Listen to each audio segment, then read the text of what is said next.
Y ya estamos en compañía del doctor José Casañas Levy. ¿Qué tal, José? ¿Cómo estás? Buenas noches, Guillermo. Muchas gracias por la invitación y a la audiencia también. Bueno, aspirás a ser diputado por el Departamento Central, pero quiero también explorar muchos temas que tienen que ver con tu rol, tu experiencia, tu formación. Preparamos a propósito un perfil desde la producción sobre José Casañas Levy, aspirante a ocupar una banca en la Cámara de Diputados por el Departamento Central. José Casañas Levy es abogado, padre de 5 hijos, egresado de la Facultad de Ciencias Jurídicas y Diplomáticas de la Universidad Católica Nuestra Señora de la Asunción. Es máster en leyes por la Universidad de Friburgo, Alemania. Como fiscal, fue el primer integrante de la Unidad Especializada de Delitos Económicos, creada en 1997. Fue director jurídico de la Cámara de Senadores del 2016 al 2017.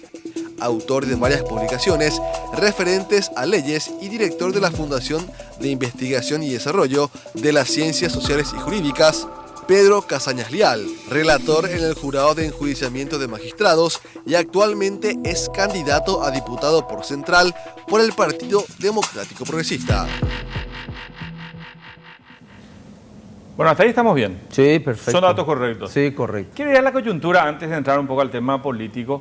Esto que está haciendo el jurado es un proceso de depuración que lo están llevando adelante, en tu caso, el caso del senador Peta, gente que está involucrada con esto, porque digo, estamos viendo el caso de Nadine Portillo hoy, una investigación abierta con una suspensión, el caso de una jueza destituida, estamos viendo varios fiscales que en este momento están también tambaleando. Vos fuiste fiscal, sí. Por eso digo, hay todo un proceso que se ve en el jurado actualmente. Sí, hay un cambio radical, ¿verdad? Es cierto que uno puede decir es debido a la coyuntura, todo arrancó con el tema audios, pero también hay que valorar un poco, creo yo, los pasos que se fueron dando, ¿verdad? Incluso mucha gente puede llegar a cuestionar a algunos miembros del jurado, pero lo concreto es que hoy lo están haciendo y efectivamente habían demasiados casos en el freezer, como decimos nosotros vulgarmente, y eso se empieza a desempolvar y a ver, realmente hay cosas muy graves, ¿verdad? Muy graves que por años, ni siquiera meses, años, 2012, ¿verdad? 2011, se estuvieron atajando intencionalmente, ¿verdad? Y uno pregunta ahí por qué no entraba en el orden del día y no había ninguna respuesta. Y hoy entonces, más allá de que el tiempo sea muy corto de repente, porque no hay que olvidar que son grandes expedientes que hay que mirarlos para también tomar una decisión objetiva. Y esa primera parte que hace hoy el jurado de abrir eso públicamente a través de una transmisión en Facebook, de las audiencias por lo menos, ¿verdad? Es un gran paso y me parece que se están dando pasos, pero me parece que también todavía falta un poco consolidar la estructura de tal manera que independientemente de quién venga, eso tenga un funcionamiento. Ese es el primer punto.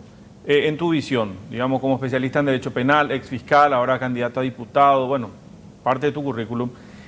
¿Qué cambios hay que hacer? Claro, hay que cambiar la Constitución, pero para que el jurado de enjuiciamiento de magistrados tenga evidentemente el rol que debe tener, ¿hay que hacerle un cambio estructural o se puede seguir teniendo a representantes, por ejemplo, del Congreso en órganos como el Consejo de la Magistratura y el Jurado?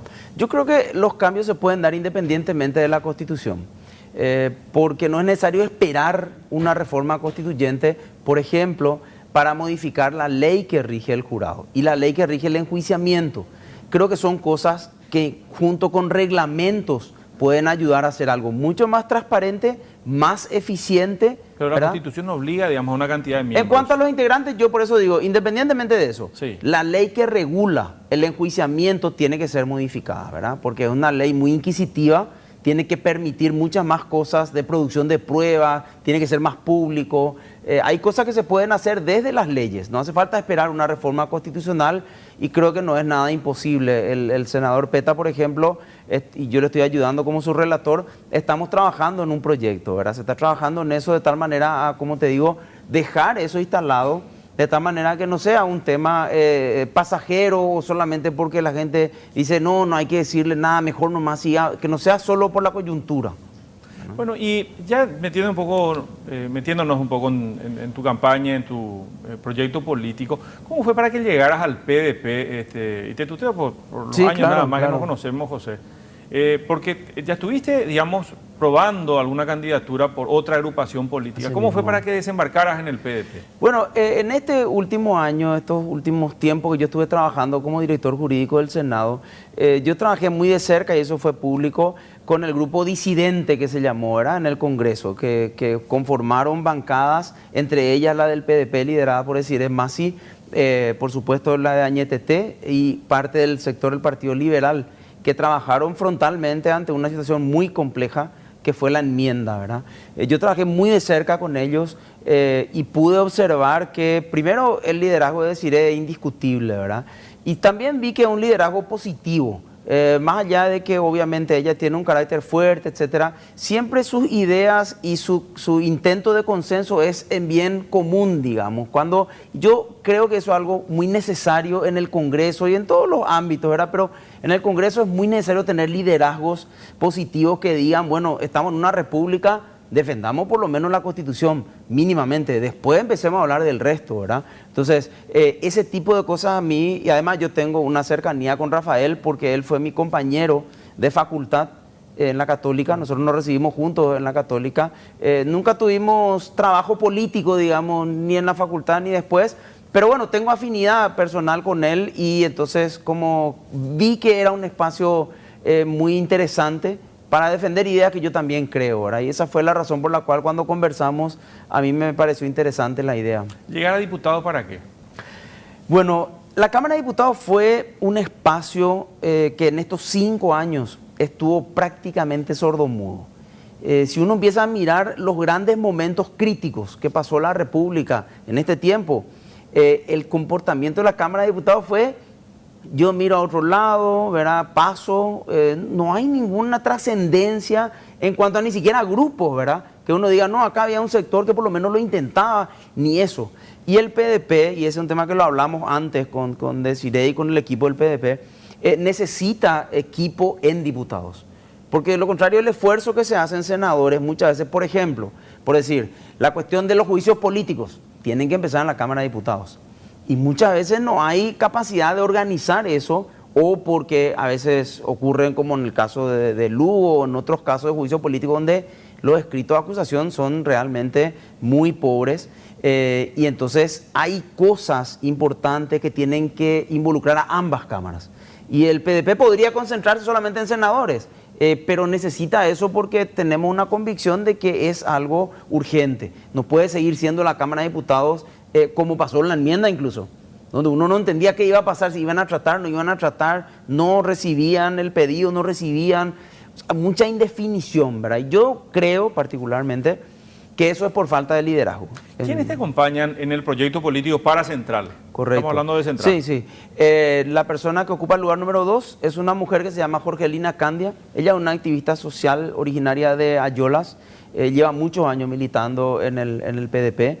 En el número 3 está un muchacho que se llama Félix Escobar. Él fue líder juvenil por 15 años, trabajó mucho tiempo en la pastoral juvenil, es una persona muy vinculada a ese sector que para nosotros es clave, ¿verdad? Si nosotros no logramos los cambios desde la juventud, nuestra sociedad no va a cambiar. Esa es una idea que nosotros tenemos y tenemos que trabajar en muchas cosas y que después lo podemos hablar. Y el número 4 es Alejandro Nissen, que también es un amigo y una persona que también fue muy combativa cuando fue fiscal. Ahora, ¿él puede candidatarse para Central? ¿Él vive en...? Sí, no importa. Solamente para gobernador es el requisito constitucional de residir en Central. Ah, pues Nissen vive en Asunción. Así mismo, sí. No sé si en Lambaré, no estoy seguro. No llega a ser todavía Lambaré. No, bueno, pero en cuanto a la diputación, ese no es un requisito y entonces la constitucional no establecer eso no es un impedimento y hay varios fallos también de la justicia Son electoral. 20 bancas. ¿Cuántos votos creen que se necesitan para conseguir una banca? Digamos? Una banca. Y se estima, digamos que para que sea una elección tranquila, sin sobresaltos, 28.000 para una banca, Sí. ¿verdad? Y Dependerá, que ver. suponiendo que la participación es del 70%, ¿verdad? Ahora, nuestra expectativa, y eso lo dijimos en el lanzamiento de campaña, lo dijo Desiree, nuestra expectativa es superar los 150.000. Esa es nuestra expectativa. No, por sistema DONT en Central tendría más de 4 bancas. Entonces. Sí, para nosotros un buen resultado sería tener 3 bancas, un muy buen resultado sería tener 4. Creo que con eso haríamos un gran periodo parlamentario, me parece, ¿verdad? Y para Central en concreto, para la región específicamente, ¿qué ideas tienen? Bueno, el fenómeno de Central es el que yo conozco particularmente y conoce también mucha gente del equipo, Félix, por ejemplo, es que tenemos un gran sector joven que se rompe el lomo diariamente para poder estudiar. Es un fenómeno que yo lo observo porque soy docente y entonces invierten 50% de su tiempo en el trabajo y cuando al final del día tienen que ir a estudiar están cansados. Y entonces lo que sucede es que hay muy poca capacidad de desarrollar a una persona técnicamente con esas condiciones y entonces tenemos profesionales que al final no pueden ayudarnos a transformar cosas que necesitamos transformar. Nosotros tenemos que darle tranquilidad a ese sector. Y hay experiencias, Guillermo, que están probadas. En Uruguay, por ejemplo, y en Brasil, que nosotros queremos plantearlo como un proyecto y lo estamos trabajando, que es un proyecto de protección integral al joven. ¿En qué consiste esto?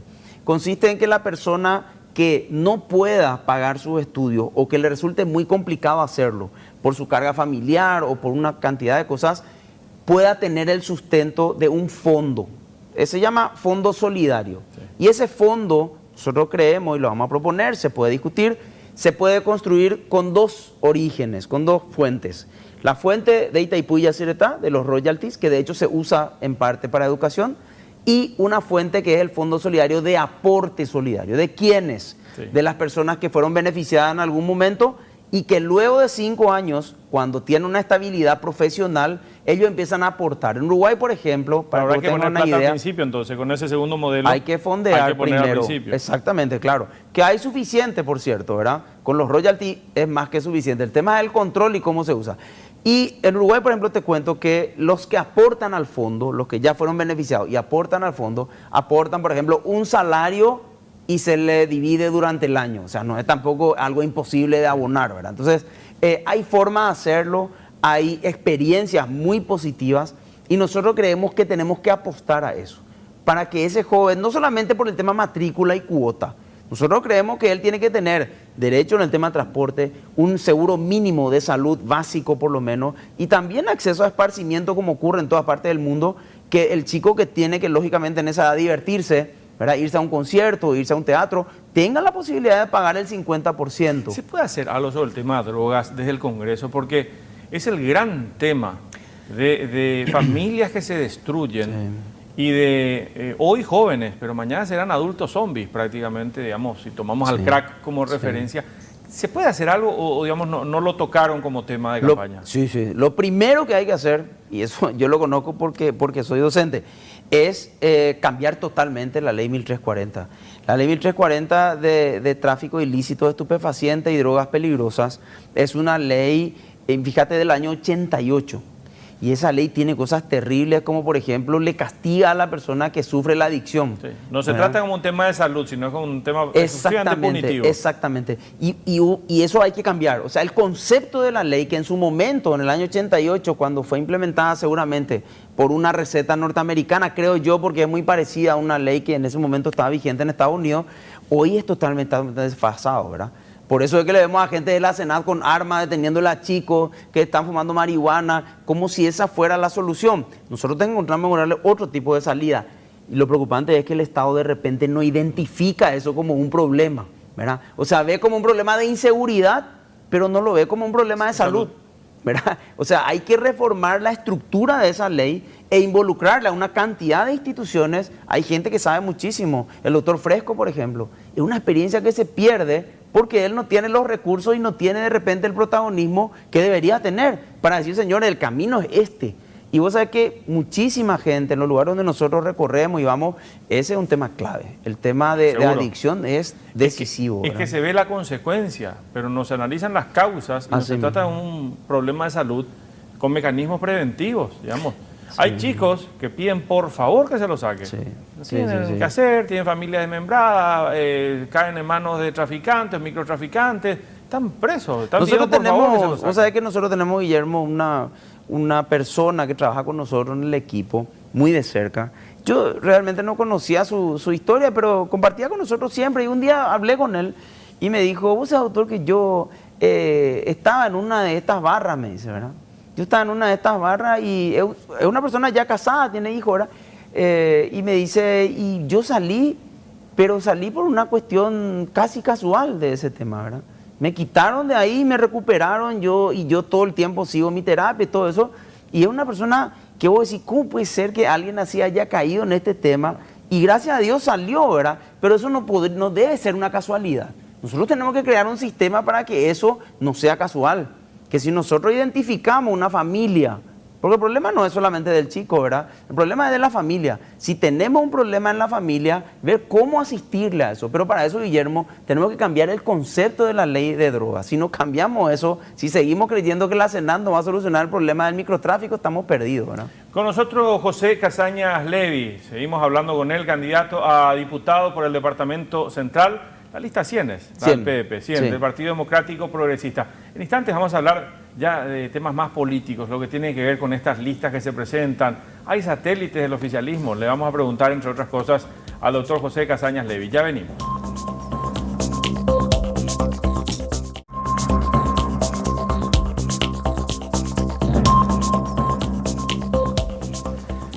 Seguimos conversando periodísticamente con un aspirante a la Diputación por el Departamento Central, el doctor José Casañas Levy. La pregunta es, ¿hay movimientos que les parecen a usted o a vos a nivel personal que son funcionales al gobierno o pueden estar trabajando de manera conjunta con el gobierno dentro de estas candidaturas que se presentan? Yo creo que sí, yo creo que coinciden, ¿verdad? Y no digo esto solamente por un tema que me dé una impresión, sino porque yo observo cuál fue el comportamiento, ¿verdad? ¿Y cuál es el comportamiento? Cuando hay situaciones críticas, como el tema autoblindaje, el tema enmienda, ¿verdad? O sea, posiciones que directamente claro, muy notorias, ¿verdad? Que enfrentan a dos posiciones claramente. Ellos siempre están del lado del gobierno, ¿verdad? Por decirlo de alguna manera, por no decir del lado de HC. Después hay folclorismo que la gente también te dice, ¿verdad? No se reúnen en tal parte, no, que Fundación Yan de Paraguay, que no sé qué, le da un cheque, no sé. Eso yo dejo de lado y yo te digo una cosa, Guillermo, a mí me parece súper válido que la gente diga, mi opción es esta, mi opción es la del gobierno empresarial gerencial y esta es la que yo creo que tiene que seguir. Y bueno, y respetamos y peleemos con ideas sobre eso. Lo que me parece incorrecto, y eso yo lo dije la otra vez en un panel, lo que me parece incorrecto es que se presenten como algo que no son. Eso es lo que a mí no me parece bien. Es decir, que yo diga, yo voy a hacer oposición o soy algo diferente al oficialismo y en realidad no lo es, ¿verdad? Fíjate vos, hay grupos que fueron los únicos que estuvieron participando de la famosa mesa de diálogo en el tema de la enmienda que solamente Cartes quería. Hablas del encuentro nacional. Del encuentro, por ejemplo, ¿verdad? Ellos estaban en la mesa, no había nadie más, ¿verdad? El Frente Guazú, ellos y los cartistas en el cambio de mesa de diputados. El quórum también lo dieron. En el autoblindaje también votaron. Bueno, ahí votaron toditos, ahí no creo que no se salvó nadie. Creo que hay 2 o 3 que no llegaron a votar. Entonces, lo que yo digo es, si vos decís que no sos funcional, bueno, entonces, ¿cuál es la razón por la cual tomás esa posición? Ese nomás es el punto, ¿verdad? Y yo respeto, y se lo dije, por ejemplo, a Katia, ¿verdad? Yo se lo dije ya hace un tiempo. Si vos realmente tenés una posición distinta a la de tu partido, y deberías decirlo, y además no entiendo tampoco cómo vos estás en un proyecto político si vos pensás diferente. Lo mismo pasa con la posición, para mí, ¿verdad? Intermedia, entre comillas, de Patria Querida. Pasa exactamente lo mismo. En tu caso, para vos claramente tiene que haber coherencia entre tus ideas y las ideas del grupo que integrás. Digo esto porque yo la escuché a Katia González en ABC Cardinal decir que ella estaba usando nomás el encuentro nacional, digamos, que ella usaba como el encuentro. Era una relación de complicidad mutua, digamos. El encuentro sobrevivía mediante los votos de ella y ella llegaba mediante la personería jurídica al encuentro. Una cosa así. Yo creo que eso tampoco se puede, eso no se puede hacer, ¿verdad? Eso no es correcto para el electorado, ¿verdad? También tuve un cruce positivo, ¿verdad? Educado con Fidel Zavala también, ¿verdad? Yo le dije, la posición de ustedes no es clara. Ustedes no asumen posiciones. Nunca dicen qué les parece, si está bien, está mal, el endeudamiento, el tema bonos. ¿Qué vamos a hacer si están pagando el 50% de lo que se está recuperando de los bonos, de los bonos aplicados, se está usando en pagar otra vez? Deuda. ¿Y por qué ustedes no le dicen a la gente que están de acuerdo con eso o que no están de acuerdo? ¿Verdad? No, pero nosotros sacamos comunicados. Pero esos comunicados no lee nadie. Es decir, las posiciones tienen que ser claras. Entonces, cuando llegue el momento de elegir, La gente va a poder saber, tengo un modelo que es el que va a continuar el sistema implantado por Cartes, o tengo otro modelo. ¿Qué es lo que pasa cuando nosotros le preguntamos a ellos, como equipo, digo, en las discusiones políticas, cuál es el proyecto presidencialista que ustedes creen que es el mejor para el país? Porque nosotros no podemos decir que desde el Congreso se gobierna. El Congreso es un poder del Estado, pero donde se gobierna, donde se tiene la lapicera, donde se administra el país, es en el Ejecutivo. Entonces, si yo me voy a una campaña política, yo debería decir mínimamente, creo que este no va porque tal cosa. Y creo que este, no sé, tampoco va porque tal cosa. Pero no decir, nosotros liberamos y cada uno elige, porque eso a mí no me suena, ¿verdad? No me parece lógico que uno solamente tenga un proyecto fundado, por ejemplo, en la figura de Fidel, excelente persona, ¿verdad? Víctima de un hecho muy grave, todo eso, pero creo que eso no es suficiente, ¿verdad? Y ¿sabe qué es lo preocupante, Guillermo? Este tema nosotros ya lo discutimos en redes, ¿verdad? Y entraron a debatir, ¿verdad? Gente simpatizante, principalmente de Patria Querida, con mucha violencia, ¿verdad? Con mucha violencia verbal, enojado. Entonces uno se pone a pensar cuál es la tolerancia que va a existir en el momento en que haya un debate tenso, como hubo en el tema de la enmienda, como va a haber en el momento del juramento o no juramento de Cartes, ¿verdad? ¿Qué va a pasar en ese momento? ¿Cuál va a ser la posición que van a asumir? ¿Verdad? Porque el discurso de vamos todas las manos, construyamos un país nuevo, miremos hacia adelante, eso nos tiene así. No mirar lo que se hizo, no mirar y no castigar los hechos que se cometieron, nos tiene así, ¿verdad? Entonces, tenemos que sincerarnos por lo menos, ¿verdad? Y a partir de ahí decimos, bueno, ustedes están acá, estamos acá, discutamos, ¿verdad? ¿Qué opinión tenés del gobierno hoy? Mira, es casi una pregunta obvia, pero quiero más bien el análisis, bueno, obviamente. Yo creo que el gobierno debe ser de los peores que tuvimos para la sociedad, ¿verdad? Y no quiero personalizar, simplemente digo que el modelo que implantaron es un modelo que preferencia grupos que se dedican a negocios. ¿Por qué? Y yo hasta puedo decir, ellos creen que ese es el camino, ¿verdad? Para que el Paraguay salga adelante, como dicen los PowerPoint y todo lo que ellos se pasan proyectando, ¿verdad? Pero yo lo que me pregunto, Guillermo, y ahí es donde yo disiento totalmente con ellos, ¿verdad? ¿Qué es progreso para una sociedad? ¿Es viaducto, que por cierto se inunda? ¿Es ruta 2 y 7? ¿Es mayor exportación de soja y de carne? ¿Qué es progreso? Ese es el progreso. Pero si yo miro al otro lado, veo gente que se está muriendo por el dengue. Veo gente en IPS, que seguramente vos conocés igual que yo, porque tuve parientes ahí, en primer auxilio en emergencia en el pasillo. Gente durmiendo en el piso, cuidándole a su pariente. IPS que tienen seguro, ¿verdad? Ni hablemos de los centros de salud. Esos chicos que terminan semi-analfabetos a pesar de que tienen un título universitario. Para mí, eso es progreso, sacarle a esa gente de ahí. Es el verdadero progreso de la sociedad. No decir tengo tanto volumen de exportación de no sé qué, ¿verdad? Y yo tengo un sector de la población que se muere de hambre o que se muere de ignorancia. Ahí es donde yo disiento totalmente con el gobierno. ¿Crees en un Estado más intervencionista, José? Digamos que esté más presente. Yo lo que creo, sí, mucho más presente. No intervencionista en el sentido de intervenir económico. El comercio, no en el sentido económico. Sí en el sentido, digamos, de salud, de educación, mucho más presente. Y sí custodio de lo que está pasando. Porque si nosotros observamos los grandes negociados de delitos económicos, ¿dónde se producen? En las grandes obras del gobierno. No de este, ¿verdad? De todos los gobiernos que vinieron. Y entonces miramos, ¿y cuál fue el castigo? ¿Qué castigo hubo? Casi ninguno, ¿verdad? ¿Cuándo se devolvió dinero que se robó? Casi nunca.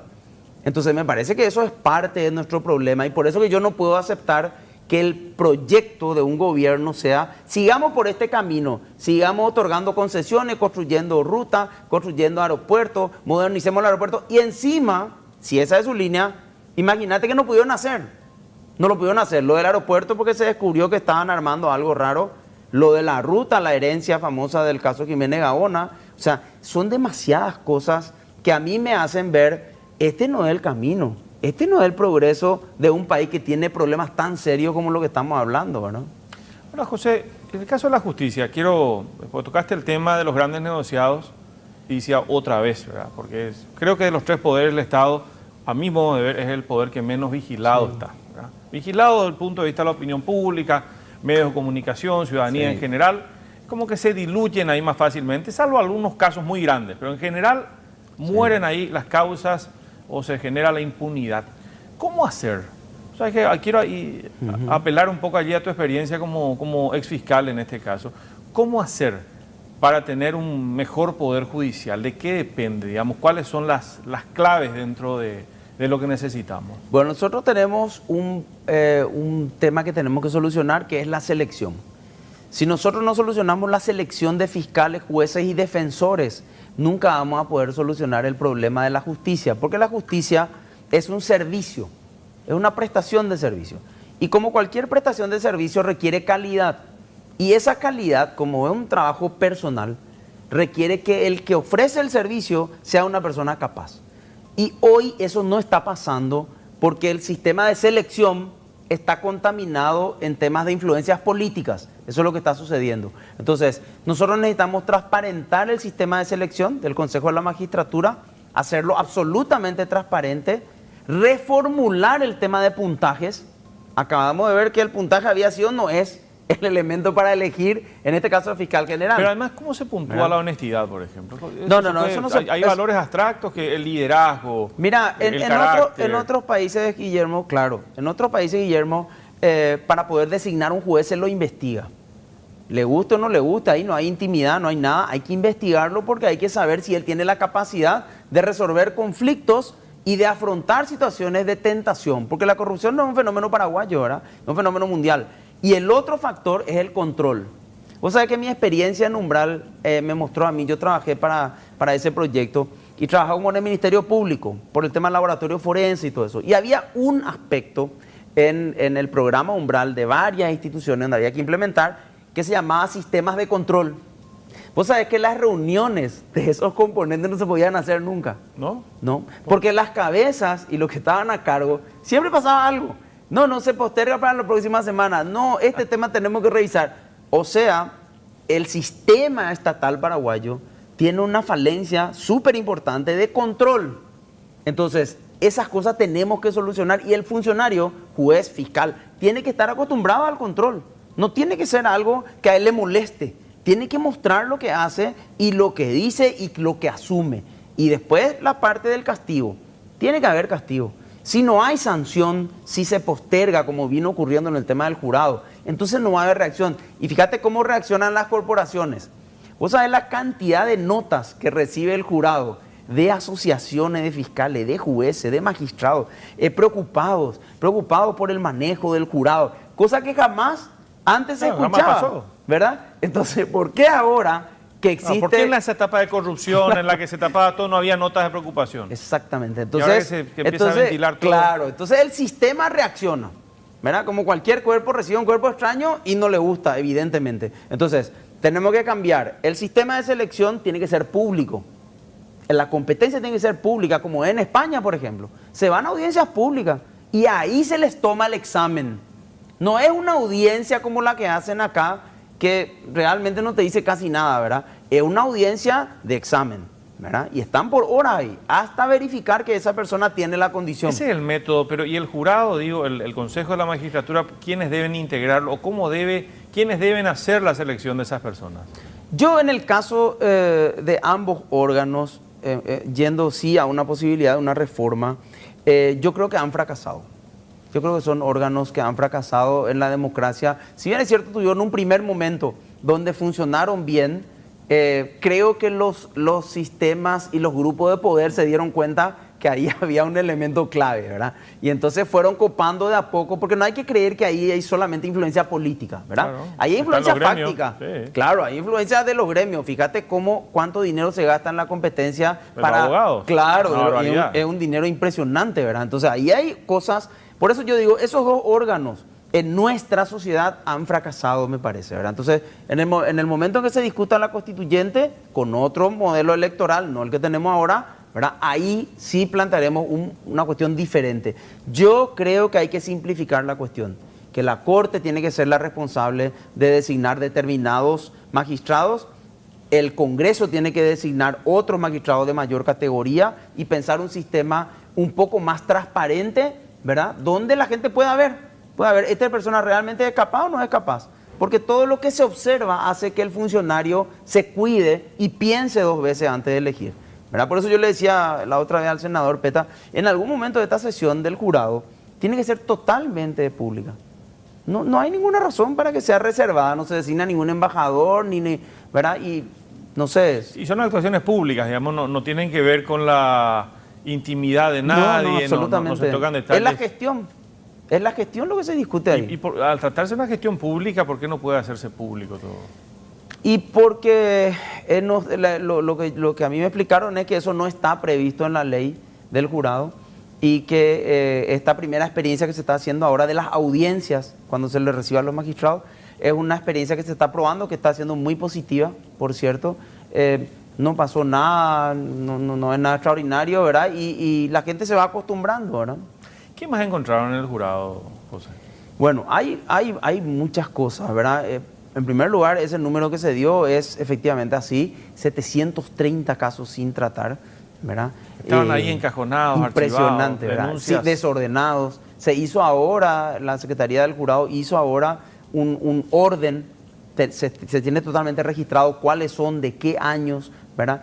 Y por supuesto que eso es totalmente injusto para mucha gente también, que era denunciada solamente para frenarle, claro, y le tenían cajoneado. Mirá, no te hagas loco porque no te acá... muevas porque en el jurado te podemos... Claro, eso también existía. No se desestimaba inmediatamente y quedaba mismo, como claro. un negocio. Hay muchísimos casos, no podemos saber qué porcentaje, ¿verdad? Así también se ocultaban otras cosas graves.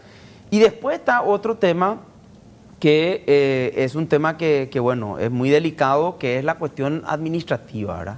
Que es la cantidad de personas que estaban designadas en un órgano que realmente no necesita demasiado funcionario porque no tiene una... ¿Cuánta gente tiene el jurado? No tengo números, pero sé que son demasiados, ¿verdad? Sé que son demasiados y cuesta nomás a veces, Guillermo, porque fíjate vos, por ejemplo, que el senador tiene que revisar, nosotros revisamos juntos, yo le paso, él comparte, no comparte, a veces mi idea, revisamos expedientes todo el tiempo, o sea, para hacer la otra parte, la parte de revisión administrativa, se necesita algo, no sé si el presidente ordenó una auditoría o algo así, sí.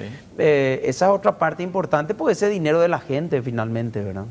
Pero encontraron entonces casos que están... Hay, por ejemplo, una lista interminable de abogados, ¿verdad? Que uno no entiende para qué, ¿verdad? ¿Qué tanto pueden hacer? Porque ni siquiera hay lugar físico. En el jurado, ¿verdad? Claro, trabajando para el jurado. Supuestamente, ¿verdad? O figurando para el jurado. Figurando en realidad, ¿verdad? Porque no hay tampoco... ¿Y por qué hay entonces 730 casos? Si hay tantos. Claro, si hay tantos abogados. Pero bueno, esas son cosas que están ahí y que es un órgano que se estaba cayendo, ¿verdad? Es un órgano que institucionalmente se estaba cayendo, lo que le pasa a la Fiscalía, ¿verdad? Tiene una cantidad impresionante de fiscales, pero la eficiencia no responde a la cantidad de fiscales que tiene seguramente. Entonces, el concepto del funcionamiento de los órganos del Estado es algo pendiente de debate, me parece a mí, ¿verdad? ¿Qué clase de Estado es lo que queremos, verdad? ¿Queremos seguir siendo empleadores como Estado? ¿O qué queremos? ¿Queremos un órgano eficiente? Una fiscal salvadoreña me decía cuando vino a trabajar con nosotros en Umbral, me pidió que le lleve a recorrer la Fiscalía. Y recorríamos, entramos en unas cuantas unidades. Sí. Y después volvimos y nos reunimos y nos sentamos y me dijo, te quiero hacer una pregunta. ¿Qué hacía toda esa gente ahí en esa unidad? Me decía, ¿verdad? Y yo le dije, ¿por qué? Y porque hay demasiada gente. Me decía, en El Salvador... Y de El Salvador no está viniendo de Suecia, ¿eh? Claro, nosotros tenemos la misma cantidad de habitantes que en Asunción, en la capital, la misma cantidad de habitantes, y cada fiscal tiene un asistente. Igual funciona la fiscalía. Entonces ahí hay algo que de repente nosotros estamos muy metidos en nuestro día a día y no nos percatamos que estamos haciendo algo mal. Claro, una agencia de empleo. Quiero aprovechar estos últimos minutos para conocerte un poco más. 5 hijos tenés. 5 hijos, 4 varones, una nena, tengo una nieta también ya. ¿Ya sos abuelo? Sí, tengo 49 años, sí, así mismo. ¿Ya sos abuelo a los 49? Sí, sí. Franjeado. Sí, claro, por Aunque supuesto. Los políticos en campaña suelen decir, no, soy paraguayo y pero toda vos la sabés historia. que a mí me gusta mucho el fútbol, cuando puedo me voy a la cancha, pero trato de manejar mucho el tema del fanatismo, porque me parece que es algo muy nocivo para nuestra sociedad, ¿verdad? Y tengo amigos muy cercanos, sobre todo cerristas. cuando nos va mal es nocivo. No, pero digo que es feo a veces porque se genera violencia. Vos sabés que, por ejemplo, los clásicos, Guillermo, yo no puedo llevarle a mi hijo por el peligro que representa, ¿verdad? Sí. Una de ellas nos asaltaron. O sea, son cosas que hay que tratar de de bajar un poco los decibeles, ¿verdad? Ideológicamente creo que te definías en el centro. Sí. ¿Alguna vez Sí, hablé sí, contigo hoy? sí. Sí. Mi familia es de origen liberal, Sí. ¿verdad? ¿Liberal o colorada más para arriba? ¿Cómo? ¿Liberal o colorada más para arriba? No. Yendo más para arriba. ¿Cómo más para arriba? Con los Levi, ¿no? Liberales, Sí. no, todos fueron liberales. Siempre, Todos fueron sí, liberales. todos fueron liberales. Solamente mi padrino, el hermano de mi abuelo, fue decán del Mariscal Estigarribia en la Guerra del Chaco, ¿verdad? Ahora no sé si él se afilió o no al Partido Colorado, esa parte no sé, ¿verdad? En tu ese caso momento. no Yo militaste estoy en el afiliado al Partido Liberal. Pero no militaste. No milité nunca, sí, así mismo. ¿Y en términos religiosos tenés algo? Yo soy católico. ¿Sos católico? Soy católico, practicante. De hecho, estuve mucho tiempo activo en el movimiento de Schoenstatt, en la campaña del Rosario. Hice mucha actividad católica también. ¿Y alguna referencia en pero términos... soy muy tolerante, o sea, Sí. yo soy muy tolerante en ese tema. ¿Y alguna referencia en términos políticos? ¿Alguien a nivel internacional, algún líder histórico, alguna Bueno, referencia de Bueno, vida? a mí me parece que la historia de Obama es una historia para mirar, ¿verdad? Y por supuesto el referente más importante en Paraguay es Eligio Ayala, creo que no hay duda de eso, ¿verdad? Más allá de que uno dice, bueno, tenía un carácter un poco díscolo, era un poco... Pero en Paraguay, en nuestra sociedad, No, de repente un animal rarísimo, era Eligio necesita Ayala. eso. Y yo creo que hay muchos liderazgos positivos, ¿verdad? Pero en la política yo diría que Eligio Ayala es claramente, se destaca del resto, ¿verdad? Gracias por estar con nosotros, José. Un placer, Guillermo, muchas gracias. José.